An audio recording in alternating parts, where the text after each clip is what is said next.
welcome to episode 4 of the Discussioneers bonus action.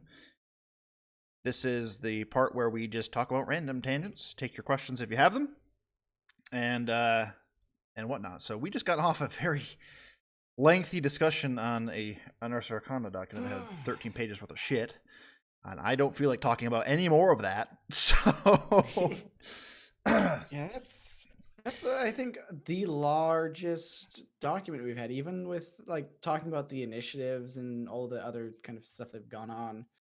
Um, yeah, so that was a longest document. Fuck. yes, it was. So moving away from that, let's go ahead and take a question from chat right now. We have a Shortstack, who you may remember from various previous shows on the show. Fame my existence with that bard, yes.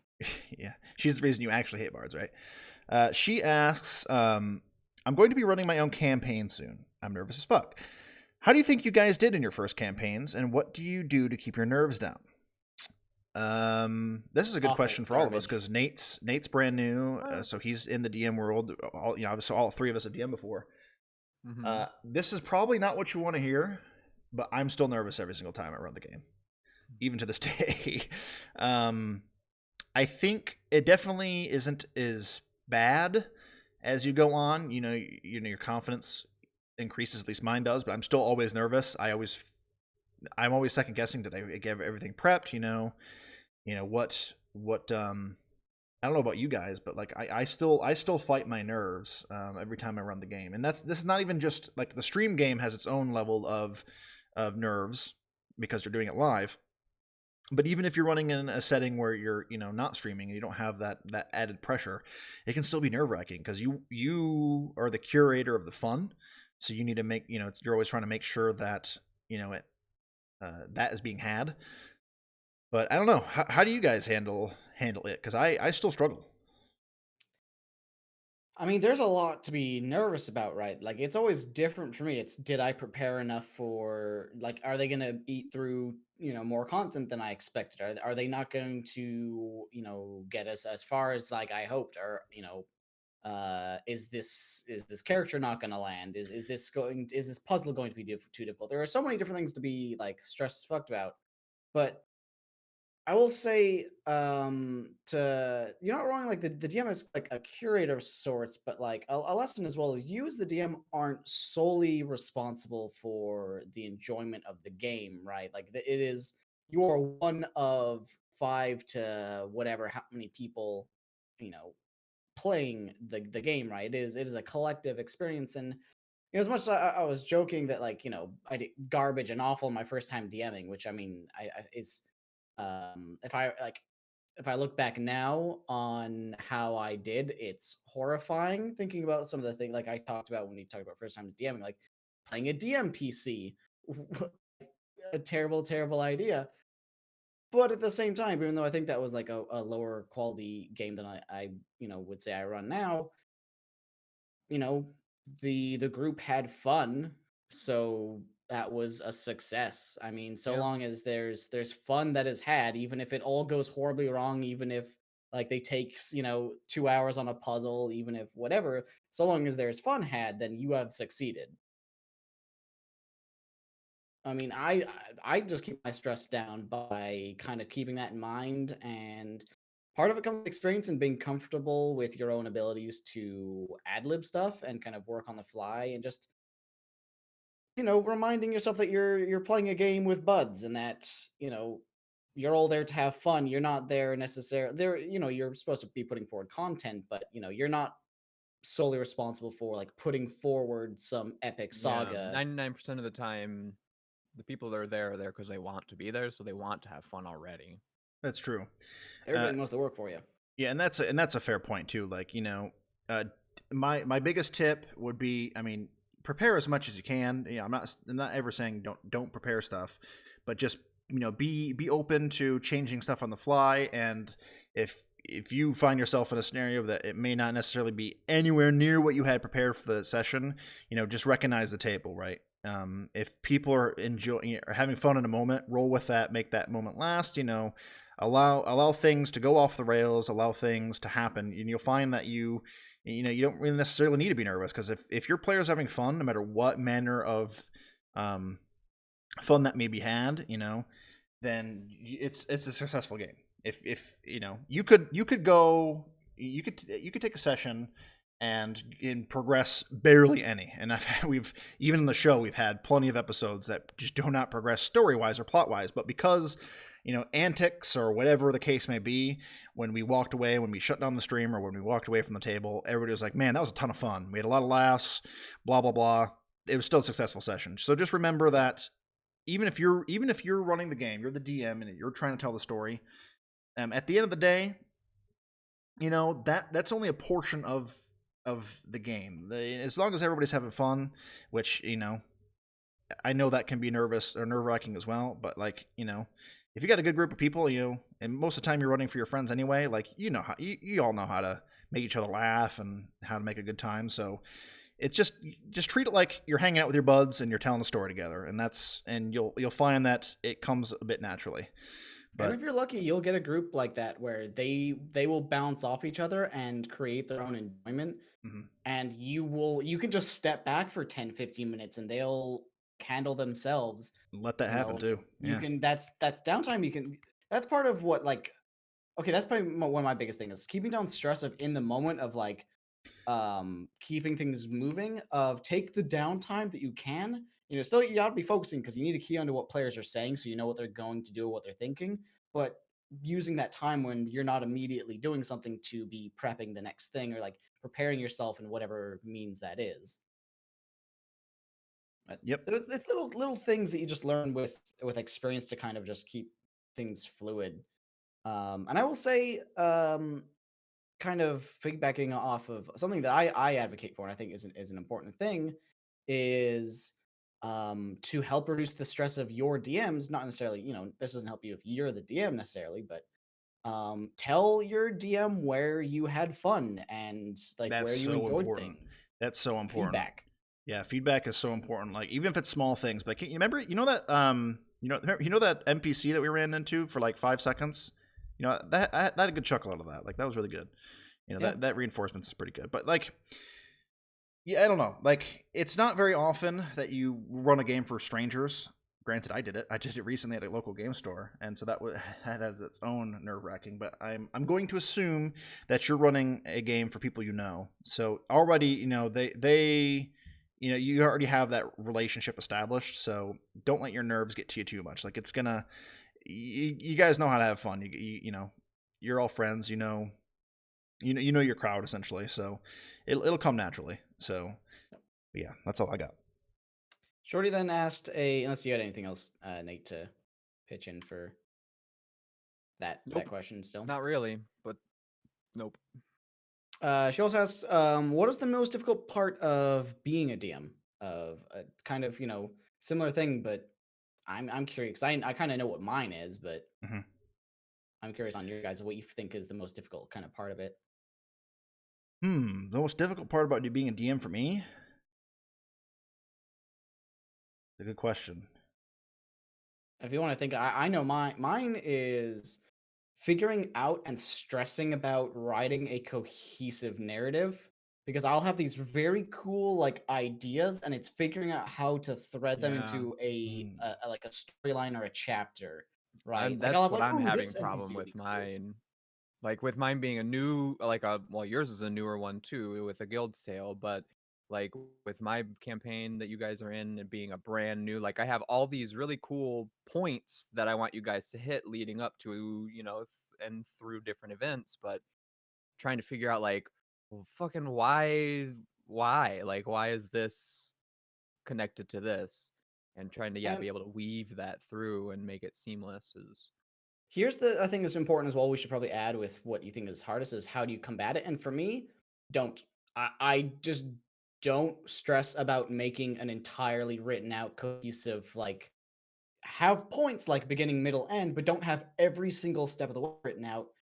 Build out your world and color in enough that the in-betweens are flavored by what's around it, right? So that when players go off track, you know the surrounding material and can kind of contextualize what they're trying to explore. It is infinitely easier, and why I'm a big advocate for playing things other than fifth edition to improve your fifth edition DMing and playstyle, because Apocalypse World or the Powered by Apocalypse games are amazing for this. You are not meant to make a big plan. It is a game system that teaches you to ad lib and tie story elements together on the fly. And that is a huge tool to make it easier to make what looks like a cohesive narrative, but really you're just like tying the red strings in the background while the players are, exploring. Yep. I think my biggest thing is I struggle a lot with balancing out giving everybody a unique moment to shine every session. I mean, there's just some games where I look back and I don't know, I'm pretty self-critical anyway. That's just a flaw of mine anyway. But one of the biggest things when I ever look back at a session, which happens a lot, and I'm like, man, I wish I would have done this. And even if the players are like, man, this is really cool, but yeah, but I still wish I would have done this better. But the thing that comes up the most for me is like, I was like, man, I really wish that this player had more time. Like last session, they weren't doing a whole lot, and I feel kind of bad because this player had, and I think that's inevitable, but at the same time, like I really struggle in the perfect world. At least in my opinion, everybody has in every single session an equal amount of opportunity to shine and whatnot. But I struggle with that big time. And how I combat that, I wish I knew. Help. You just don't. Help. Just like, screw it. Let Orgol do all the cool stuff. Yeah. I like him the most.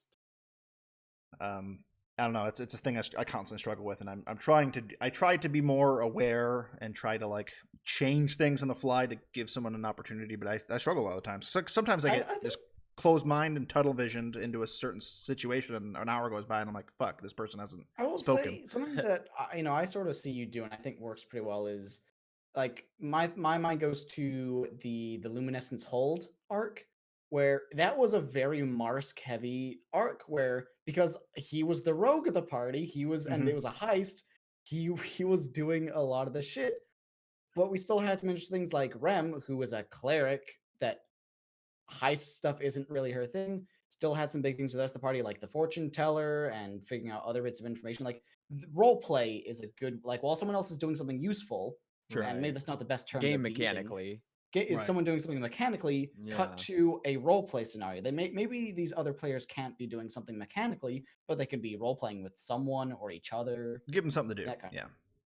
So. And maybe your cleric will meet a very important NPC, then just make everything come together really nicely out of nowhere. Giddy Games asks, Dear God, someone explain how Warlock spellcasting works, because I don't get spellcasting at the best of times, and now I'm the DM for someone who's never played one before. So here's how it works. You make a wizard. So I mean, don't ask Bryce, first of all, because he's Warlock-cist. I think he hates Warlocks. I don't. I just think that they need a little bit of love to be more balanced. But how it works is it's way different than any other spellcaster. They don't have traditional spell slots in tracked like other spellcasters. They just have a very small number of them, and they're always cast at the highest possible level. So, for instance, a level like 1 or 2 Warlock has like 2 spell slots, and they're always cast at first level. And then once they get to level 2, then those spells are always cast at second level. So you have a small number of spell slots, but they're always the strongest possible. And then to balance out the fact that you get a limited amount of spell slots, you get them back on a short rest rather than a long rest like every other class. Now, granted, we actually talked about this on I think it was a previous bonus action. I don't remember, but to kind of reiterate on that, and that now that I think about it, that might be on the episode that we haven't uploaded yet, which is going to be uploaded tonight. But to kind of touch back on that point, we personally, like on paper, the short rest to get your spell slots back for a Warlock is great and all on paper, but in play it kind of sucks because you don't short rest as often as I think the game was intended. So for one thing that I do for my Warlocks in the game is I just, if they're doing like 10 minutes light activity, they're going to get their spell slots back because, if you have so limited of them, I think you should be able to, at least in most combat scenarios, be able to have access to them. So I don't know, but they do work differently. And the other thing to keep in mind is too, as they level up, if you ever get into the high level play, they eventually get mystical arcanums, I think is what that's called. and it's basically a just once per long rest high level spell slot, so a 6th, a 7th, an 8th, and then a 9th eventually. And it's just literally that you can cast that 6th level spell slot, Yeah. or a 6th level. You can cast a 6th level spell, but you can only do it once per long rest, and then same with the rest. So they work very differently. But the thing with warlocks is they're supposed to be a more of a mixture of having a little bit of martial elements in some instances. In other instances, it's just having your invocations, which is your free abilities, or the classic empowering your Eldritch Blast with whatever that invocation is that allows you to add your charisma modifier to the damage roll. Just things like that. So it's definitely different, and I think it honestly could warrant its own separate kind of discussion on it, but that's the gist, I think.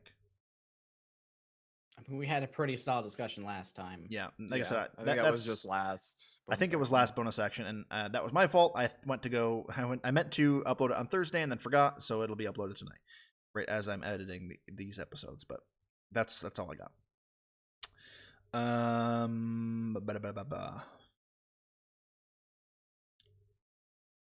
Anything else we got here? I had a quick one that I think I know most people's answers. It's kind of just a random question, but how much do you think in 5th edition? In 5th edition. 5 editions. How much do you guys think that party comp actually plays a role in being a successful adventuring party? I see it. I see a lot of people when they're making characters either for the first time or they're worried about party comp. Okay.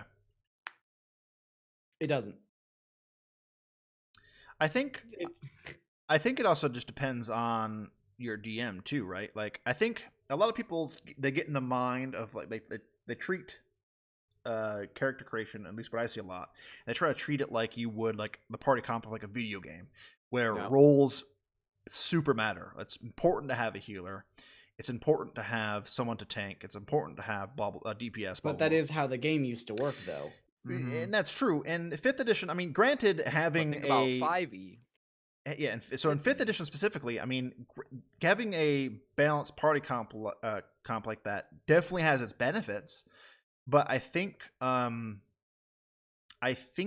first of all, a lot of roles in your traditional sense can be accompanied by a lot of different classes. Like, for instance, healing can be done by a lot of the races, right? Well, so this is the argument: is almost every single class either has a damage mitigation or some form of healing. Sure. Without fail.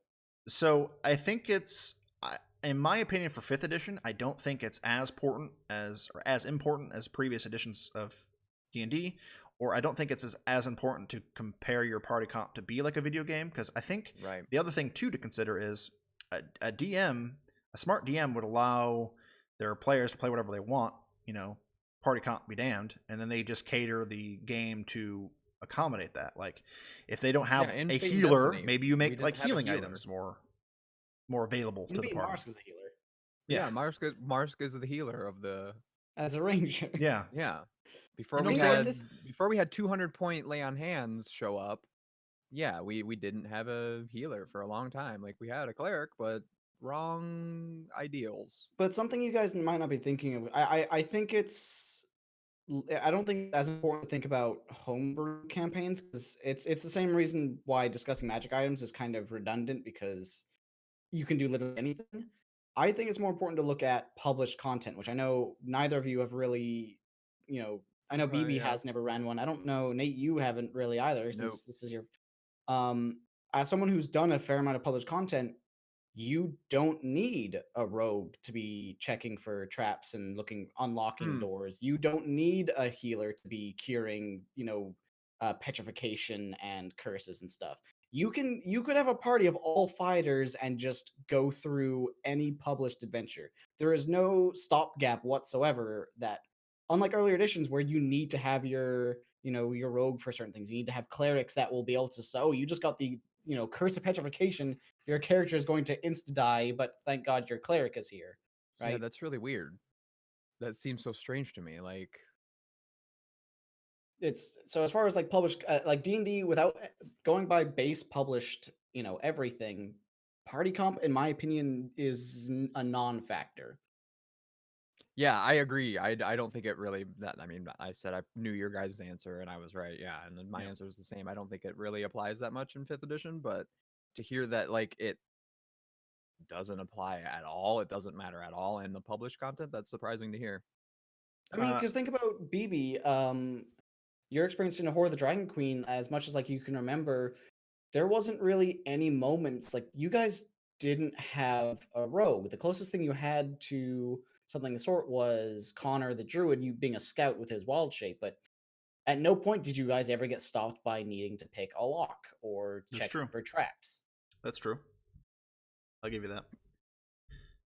But yeah, so I think that pretty much sums it up. I'm going to jump into this question because I think it can open up a potential discussion that's interesting. Giddy Games again asks, how do I deal with a mixed alignment party? I have an lawful evil player with one good and one good leaning character. So basically, the question boils down to how do you handle alignment? So first of all, I think it's very important that you make it clear to your players, and it should just be a rule of thumb anytime you're playing any tabletop game where you're sitting down for hours, typically on end, giving your time to make sure everybody's having fun. So you just go the classic, you just stick with the classic Wheaton law of don't be a dick. Now, what I mean by that is if you want to play an evil character, that's fine, but you better not be playing an evil character that its sole purpose is to fuck over your party members and make that player not have fun. So how do you deal with two different aligned parties? You sit down and say, hey, how can we make this relationship work? Because there's ways in RP that an evil character and a good character could be in the party together. But you better make that clear ahead of time and come up with a way, to do so. I'd probably sit down with those players beforehand and kind of hash that out, because if it becomes a problem and it's a problem where someone's not having fun, then you are doing it wrong. And I want to remove a stigma here, and this is more important for players to know when you're making your characters, but alignments are relative.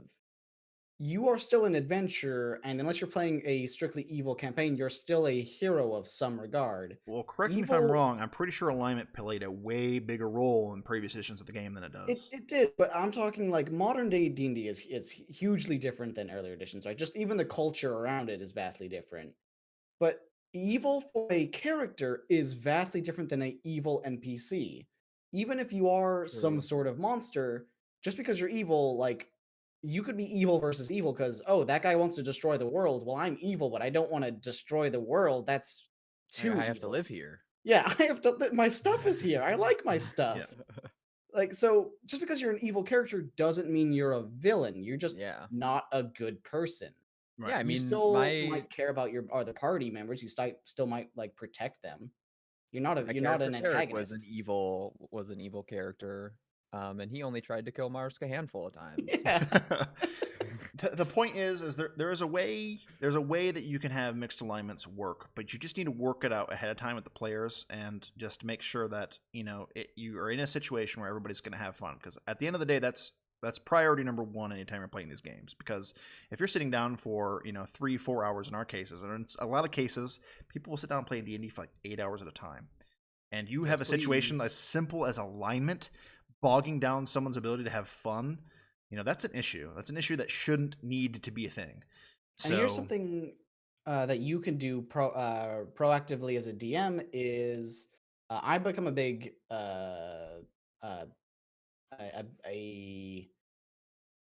words. I've become I very much am enjoying the use of campaign documents and giving players character buy-in, saying for this campaign, your character needs to care about blank in order for the party to make sense, for there to be some sort of party cohesion. So that's how if you want to meld different aligned characters, having them have some liked goal is vital for that, right? They either whether it's care for the party or what.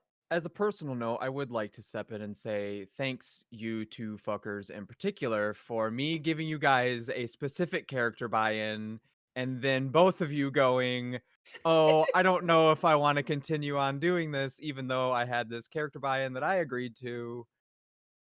Thanks, guys. Yeah. Look. Another point I want to make is I think alignment can easily become a trap, and what I mean by that is people create characters and they think that their alignment needs to drive their character's motivations. I think that's the wrong way to do it. But it's what my character would do. I think they treat their alignment as like the controller and they make decisions based on that. I don't like that, and I think again I might be wrong, but that's how previous like editions and stuff like that was kind of structured. But one way That's why you get the stereotype of asshole paladins is they had to be lawful good or they would stop being a paladin. Get Right, spells. right. Yeah, So- like you yeah. one thing I like to do in my games, honestly, is I don't track. Excuse me. I don't have the players pick alignment per se. I let them say like, "What do you think your alignment is?" And like, I'll give them that, and they'll say, "Well, I think he's going to be this." And I'm like, "Okay." And then I don't have them put it on the character sheet. I refuse to let them do it. I just say, "Okay, that's what you think it is. You play your character. And you play your character as your character." And then I, myself as the DM, track their actions and what they're doing, and I set their alignment secretly, so they never know what their alignment is. So they can't use that as a controller, like, "Oh, but I'm an evil character. I have to do evil shit." No, you do what your character wants to do, and if you do evil shit, then I will make your alignment evil. So Which still doesn't matter until you get to some like extra planar stuff, and even that's rare. So right. But what I'm saying is I don't think alignment uses a tool to drive. I think you should play a character, not play an alignment. That's always been my opinion for a long time now. So, yep. Anyways, I am playing the character, chaotic neutral. Have fun. Means I can do anything I want. Yes, Yeah. that is my character's name.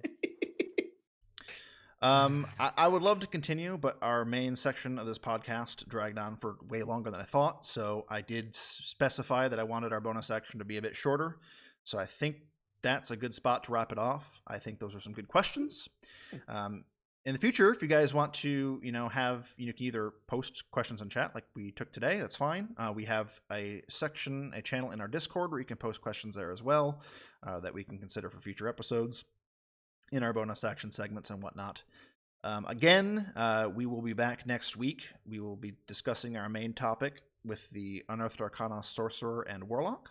I believe it's the Aberrant Mind and the something. Pact of Cthulhu, I think, is what it was. Basically, yeah. I don't remember the name of pretty it, but much.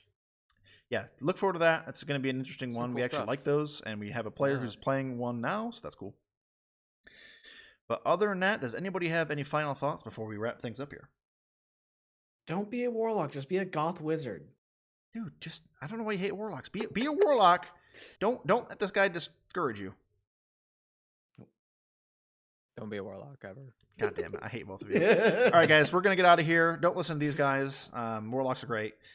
We will see you next week. Don't forget, I forgot to mention, we stream like an actual D&D game on Saturdays too, so check that out. Bye, everybody, and we'll see you next time.